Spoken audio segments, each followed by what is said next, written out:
नमस्कार फ्रेंड्स। जैसे last video में मैंने बोला कि क्या मैजिक हुआ हमें आज़ादी मिलने के बाद।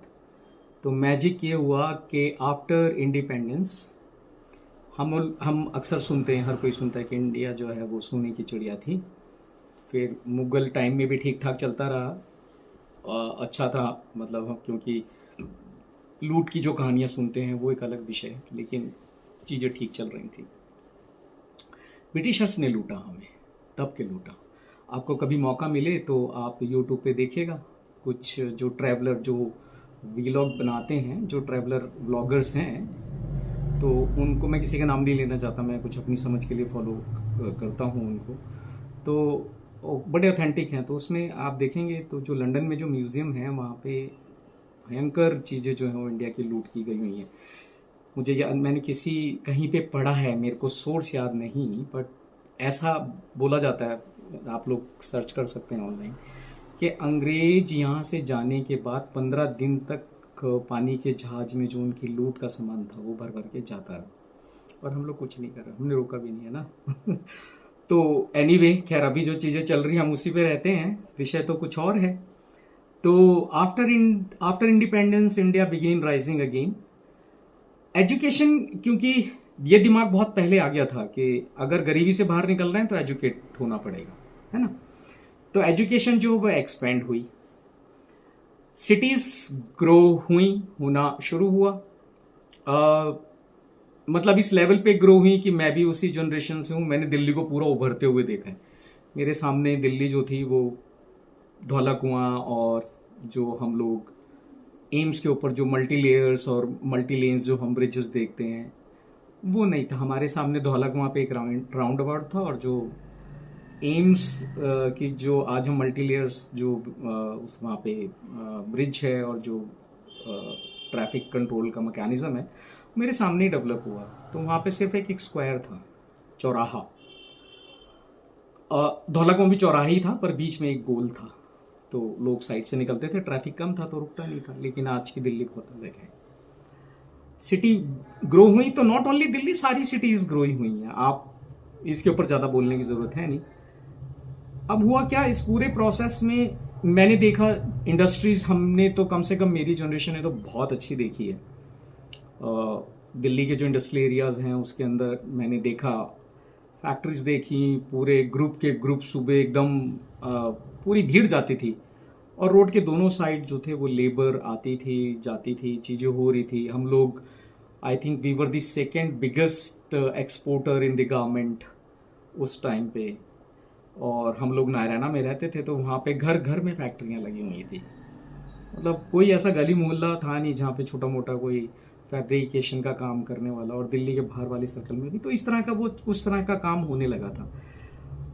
अब हुआ क्या, क्योंकि जॉब अपॉर्चुनिटीज़ हुई, तो जो गांव के जो विलेजेस थे, तो माइग्रेशन तो अभी भी तक भी हो ही रहा है। तो जो विलेजेस थे वो शहर पहुंचे, उन्होंने काम करना शुरू करा। तो ओवर टाइम का कॉन्सेप्ट था, आज भी हुआ है मेरे ख्याल से कई जगहों पर। तो उन्होंने दिन रात काम किया इस गरीबी से बाहर आने के लिए। एंड उनका सबसे, आई थिंक 99% लोगों का फोकस ये था।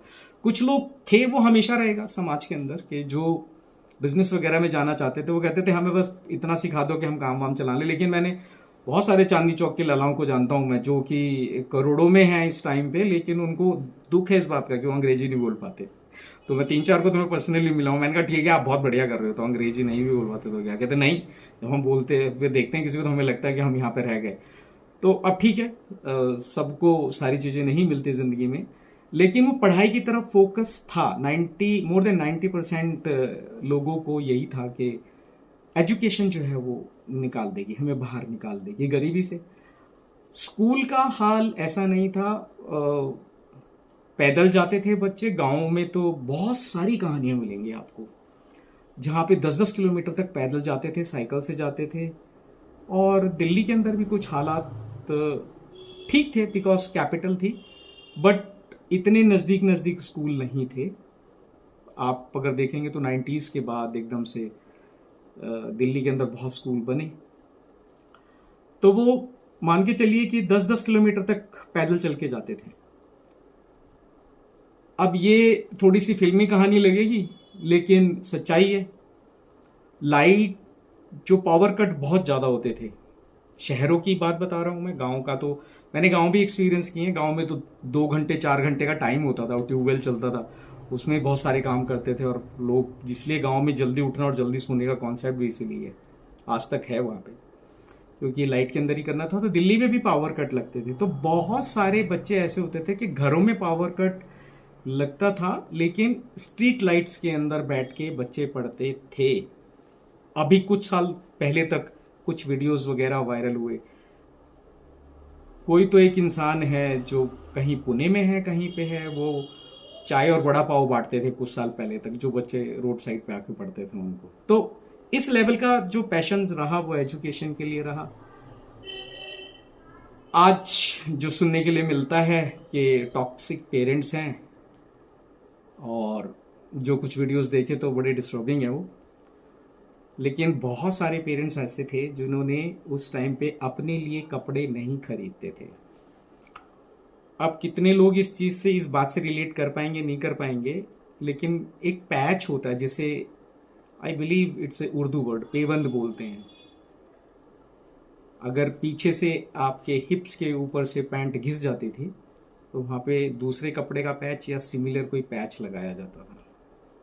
माएँ जो थी, शर्ट के ऊपर भी था ये, शर्ट कॉलर पलटते थे लोग, कफ पलटते थे, ऐसी गरीबी थी इंडिया में।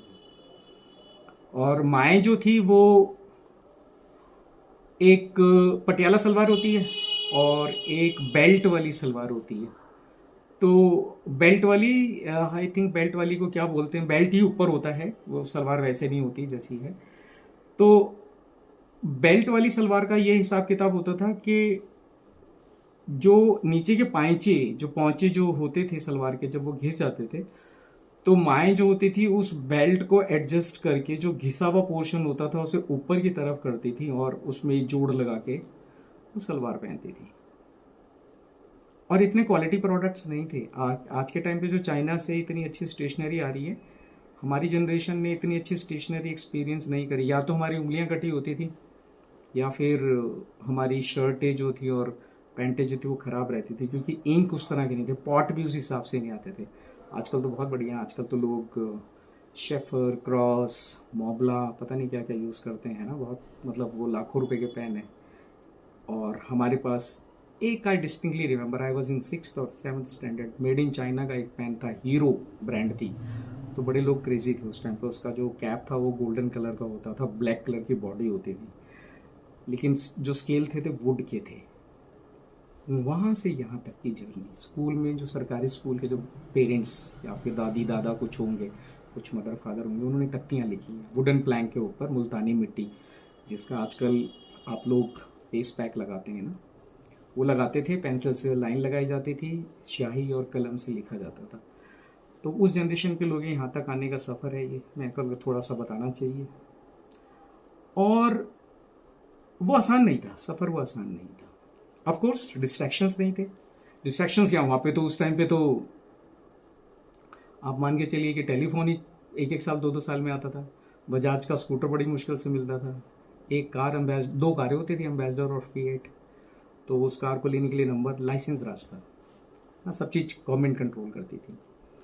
तो अब क्योंकि सब कुछ गवर्नमेंट कंट्रोल करेगी तो चीज़ें बिगड़ेंगी। लेकिन उसके बाद चीज़ें जो हुई एकदम से, इसके वीडियोस मिल जाएंगे आपको, जो इकोनॉमिक लिबरलाइजेशन है, बहुत बहुत अच्छा कंटेंट लोगों ने क्रिएट किया हुआ है। 1991 में फिर इकोनॉमिक लिबरलाइजेशन हुआ, इसकी हिस्ट्री आप पढ़ सकते हैं, और उसके बाद चीज़ें बदली। और 1991 के बाद इंडिया जो है वो एक न्यू एरा में आया, एक नया युग शुरू हुआ, है ना। तो बस ये वाला वीडियो यहीं तक, अगले वीडियो में फिर हम मॉडर्न इंडिया की बात करेंगे। Thank you.